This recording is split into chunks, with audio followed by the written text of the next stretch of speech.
So namaste everyone. Thank you for having me. सबसे पहले मैं धन्यवाद करना चाहती हूँ काशी विरासत फाउंडेशन को, माला मिश्रा जी को for inviting me here, and my Guru Bahan Gauri for giving my name, and mostly my Guruji Pandit Ravi Shankar Misra ji, who's been guiding me on this journey for 20 years now.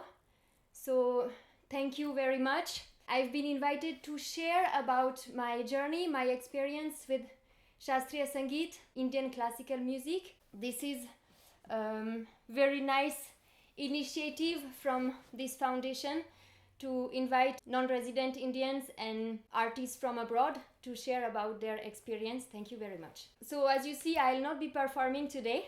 I decided to talk a bit more about how it is to learn Indian classical dance as a foreigner in Europe and in India as well.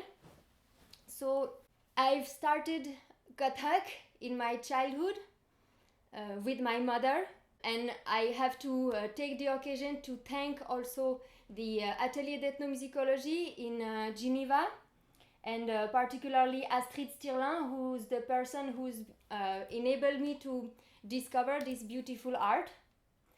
And it's a chance in Europe to have access to this kind of cultural content. We are very lucky in Geneva for this. And the beginning of my experience with kathak, it exemplifies very well the title that has been given to this series, Vasudhaiv Kutumbatam, which basically means we are all one. And I could experience this as a child because when I started kathak, when I started learning from my Guruji, we basically had no language in common. ना हमको हिंदी आता था, ना गुरुजी को French आता था, ना मैं हिंदी बोल सकती थी, ना इंग्लिश. लेकिन एक ऐसा भाषा है संगीत जो सबको आता है. And I could always understand and communicate with Guruji even if we had no language in common. And to me this shows the universality of these arts. You can have an idea of Guruji's great qualities to teach if you just imagine the little Swiss girl I was at that time, and how he managed to catch my attention, catch my interest for this art, this traditional art that is not from my culture. And he somehow managed to make me crazy for kathak, because 20 years after I'm still here, I'm even much farther in this field. From that time on, I knew I would go to India because I wanted to learn from him, and this could happen only a long time later because I was a child, and I had the chance to go to India only in 2006 with my mom, who had basically started kathak with me, and then alone for the first time in 2007 and 8. From there on, I've been going there all the time and coming back here as well. I completed bachelor degree and then a master degree in French literature and in history of art from the University of Geneva. And at the same time, I was going to India to go on studying and practicing with Guruji in Banaras. And since 2011, I've been basically at least 8 months a year in India, practicing, performing, teaching, sharing this art with the artists there, and coming back here to share it here. I had the incredible chance to learn from Guruji through Guru Shishya Parampara, which is for people who don't know, because I know some people from Europe are also following and listening to this talk. So that's why also I try to talk a bit in English. It's maybe easier for them as well to understand, and I guess many of you understand English. So it's been an incredible chance to learn through this traditional way of the master and disciple exchange. And for this, because of this, I was fully immersed into the culture, because Guruji is from a traditional musician family. So for a month I was surrounded with musicians, with music and dance all the time, because everybody plays or dance or sings in the family. And until now I've been able to share practice sessions with 4 or 5 dancers, 2 tabla players, my dear Guruma playing harmonium and singing, and Guruji leading this whole team. And this creates an amazing atmosphere of sharing and pushing each other into trying more and pushing our limits. This thing, having the chance to practice with other people and having live music all the time, tabla players, singers, harmonium players, sitar players, some people doing the bolparant, it is something very unique, I think, to this Guru Shishya Parampara. I think that learning in this frame, in this atmosphere, makes an artist complete, because I consider that, I really think that for foreigners, learning a classical art is not only learning the dance or learning the art of playing whatever instrument it is or singing, but it is also learning and discovering the culture in which it takes place. And I had the chance to do this because I was really in this family for years, sharing what was happening in the family, sharing music all the time, not only in the practice room, but whole day long, talking about rhythm, challenging each other, and this is really constructive atmosphere to me. I think that learning with live music is something necessary to this Shastriya Sangeet. It is a part of its core, and I'm very grateful I had the chance to do this, because I feel this is something that is really missing sometime in the West. There are so many classical dancers, mostly dance, I guess, who have learned from very great artists, but who have learned from the beginning dancing on tracks, and I feel this is not the real way of practicing this music, like we share with the musicians and building this music together. And finally, for the last years, I've been following Guruji on stage so many times in all kind of situation. This teaches the art of handling a stage, which doesn't come with only practice, just at home or anywhere. When it's not on stage, obviously you practice differently than when you are on stage. It requires different skills to work with musicians and to work with the public you have, working with the musicians together to build something beautiful on the stage.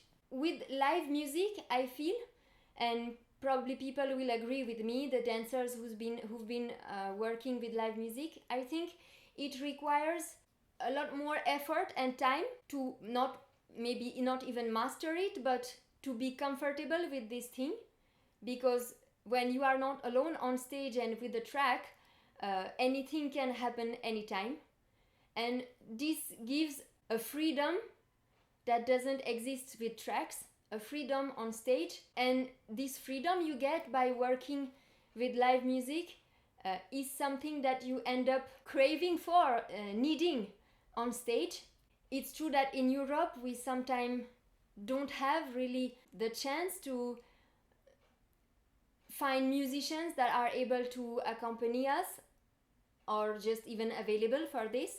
It requires work with them, and it's not always easy to find. And it's true that in Europe I've very often been kind of obliged to perform on tracks, but when you get used to working with live music, it makes it really difficult, because it looks like a kind of jail, I must say, because you don't have the freedom to decide on the spot, depending on the audience you have, on the stage you have, and on many other parameters. You are not allowed to change and decide what you want to perform. You have to follow this line that is set before you even start.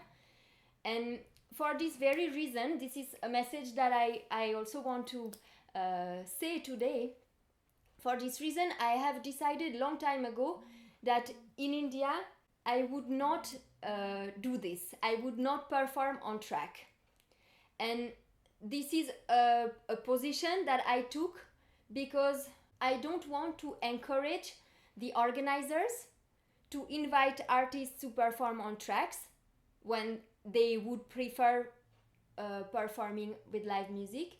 And also because I think that this gives like the excuse for the organizers to hire artists for cheap, because obviously it costs less to go on stage with a track that you have recorded once and maybe paid for once than to work with artists and to pay them also to play on stage. And I don't want to encourage this practice that because there is no budget, organizers invite artists to perform and they are obliged to perform on tracks. So this is a message that I kind of want to share in this field.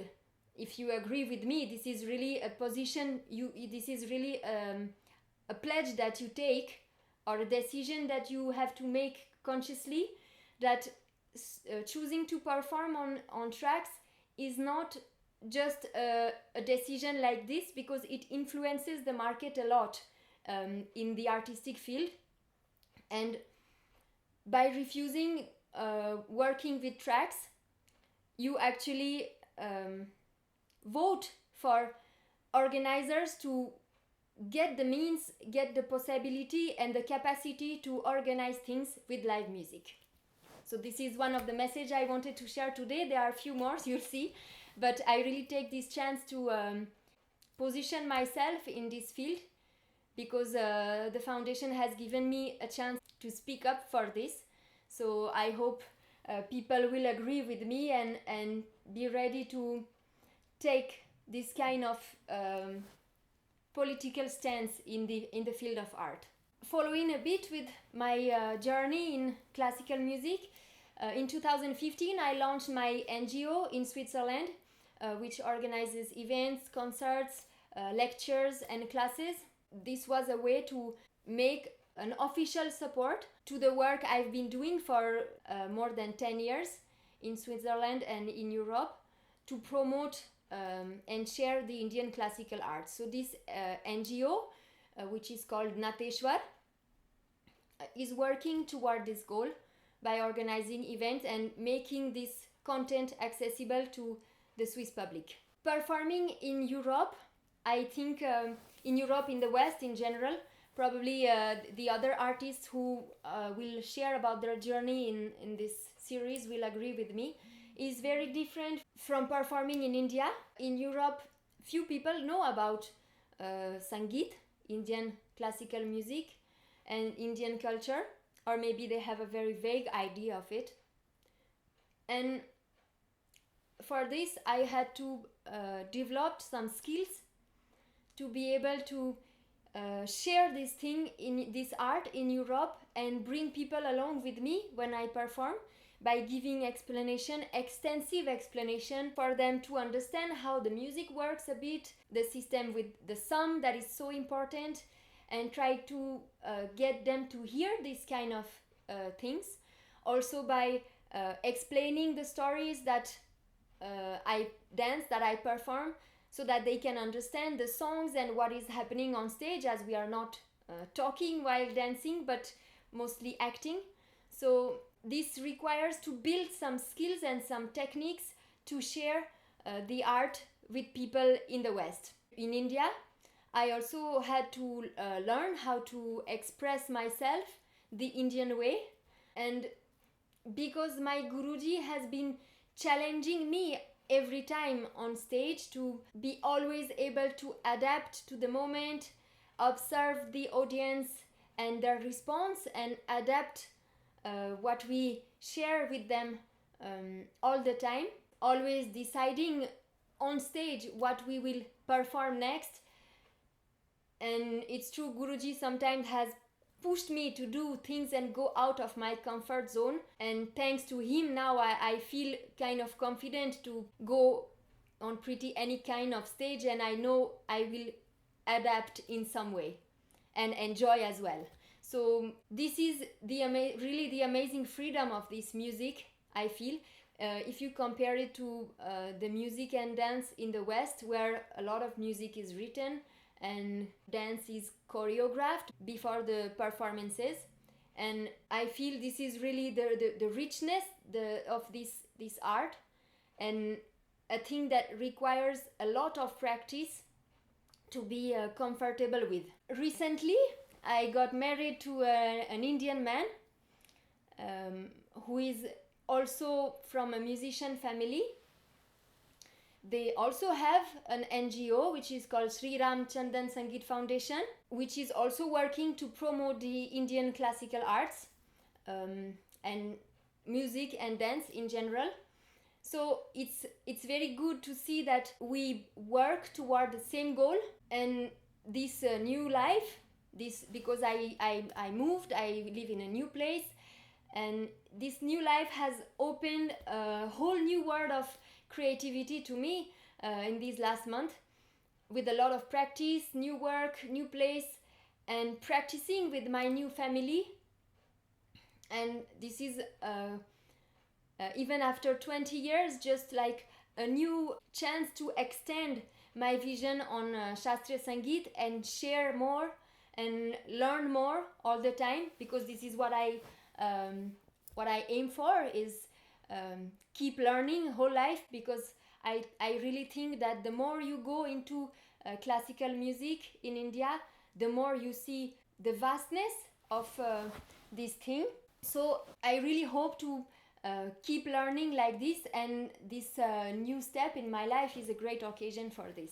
I see that the time is running. I'll try to end with like 2 important messages that I would like to share with whoever is watching this video, and then maybe if some of you have questions, I'll try to answer some of them. So you can just write them in the comments, and I'll try to get some of them answered. The first message I want to give is, give your child the chance to learn the beautiful arts of India. You will see during this series that some people from India travel very far and carry this thing with them to share it somewhere else on the planet. Some people, like me, come from thousands of kilometers away to learn this beautiful art. And I know that now the new generation in India is starting to take up this heritage again, and I hope this will increase in the future, because Shastriya Sangeet really deserves to be preserved and kept along in India and everywhere on this planet, I hope. And the last message I want to say is, support and community seems very important to me in the world of art. Supporting each other instead of competing. What I have realized in the last years is that, unlike most artists that I know in India, as foreigners, we don't have ancestors who passed their arts on to us, and we also don't have names preceding us. For example, I don't have big artists in my family that are practicing Indian classical music. So when I say my name to anyone I meet, nobody will think, oh, she's the granddaughter of this great singer, or she's the niece of this amazing dancer. So there will be only one name that will support my work, one name which will be giving a guarantee of the quality of what I provide, what I give, what I share, and that is the name of my guru, Pandit Ravi Shankar Misraji. And so I want to say that for us foreigners, I think it demands a lot more hard work to reach that very place where people will trust that we can do it, even if it's not our culture. And I think it gives us also a kind of rage, a special energy to share and promote these arts, because we have to give so much energy and dedication into this to reach at that very level, because we don't have the family behind us. It gives us this very special energy to defend the arts that we are practicing.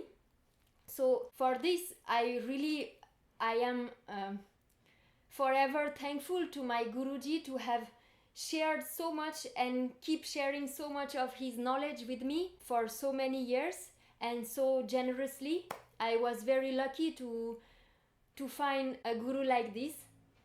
And I also want to thank again the Kashi Virasat Foundation to start this initiative, and in a way acknowledging the participation of foreigners in the development and the carrying of this Shastriya Sangeet.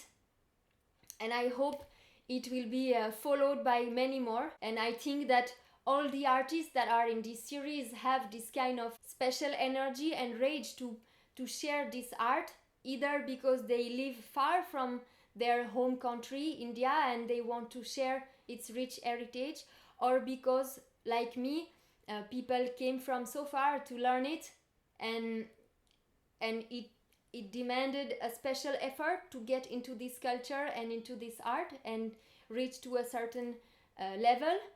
So I hope that the voices of these people will be heard more in the future. So that was the two messages that I wanted to share today. So now maybe I'll just scroll through and see if there are some questions. Don't hesitate to ask if you want to know anything. Yes, somebody is asking me how did my interest grow on kathak, especially compared to other dance forms. So I have been practicing here as well the styles, the Western styles. I've been practicing hip hop for, I guess, 12-13 years. I've learned some ballet as well, some jazz, and I think the main thing was really like the skills of Guruji, that he had to just catch my interest always and make me always want to try more and learn new things in this field.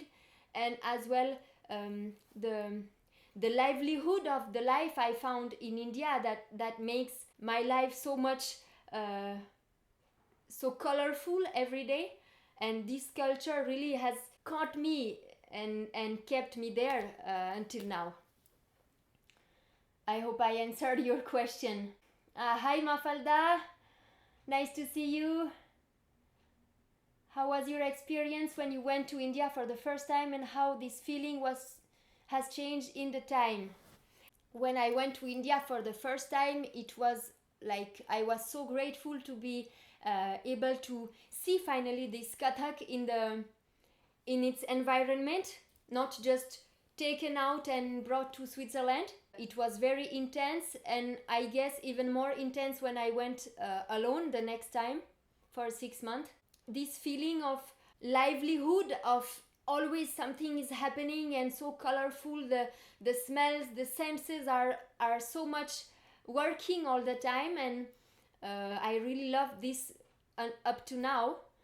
And now that I've settled more in this culture, I understand it every day a bit more, and really it gives me a curiosity to go on discovering more. And now that I feel with my art that technically I feel comfortable with a good portion of what I've been practicing for these last 20 years, I feel really more like experiencing and trying new things, which I think is more possible in India, because you need some kind of understanding from the public to be able to work on more complex things. I don't know if this makes sense. Here I feel that it's not that easy, as you always have to start from the beginning, from the very start, and explain things to people. So I hope I answered your question, Mafalda. Thank you for asking. share something about a memorable performance in India. Well, most memorable ever, Sankat Motion Sangeet Samaro in 2014 with my Guru Bahan and Guruji on Parant and Tabla with us.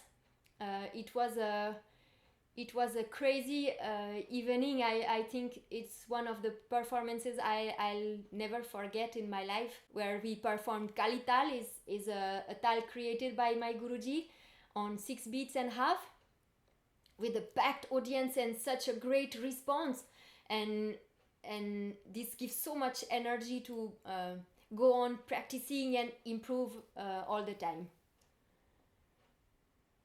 Your favorite Paran in Kathak?